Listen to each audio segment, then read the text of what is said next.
નેપાળમાં સરકારી જમીન ખાલી કરાવવાના આદેશથી દબાણકર્તાઓ આક્રમક. કાઠમંડુમાં વિરોધ પ્રદર્શનની આપી ચીમકી. નેપાળમાં સરકારી જમીનો પર અનધિકૃત દબાણો દૂર કરવા માટે વહીવટી તંત્ર દ્વારા કડક વલણ અપનાવવામાં આવ્યું છે, જેના પગલે કાઠમંડુ સહિતના વિવિધ વિસ્તારોમાં ભારે તણાવની સ્થિતિ સર્જાઈ છે. સ્થાનિક સત્તાધીશોએ જાહેર જમીનો પર ગેરકાયદેસર રીતે વસવાટ કરી રહેલા લોકોને નિર્ધારિત સમયમર્યાદામાં જગ્યા ખાલી કરવા માટે સત્તાવાર આદેશ જારી કર્યો છે.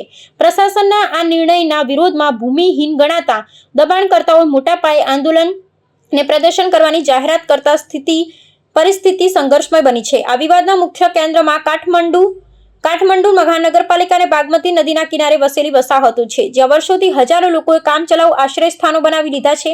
વહીવટી તંત્રનું કહેવું છે કે નદીના શુદ્ધિકરણ અને શહેરના આયોજનબદ્ધ વિકાસ માટે આ જમીનો મુક્ત કરાવવી અનિવાર્ય છે.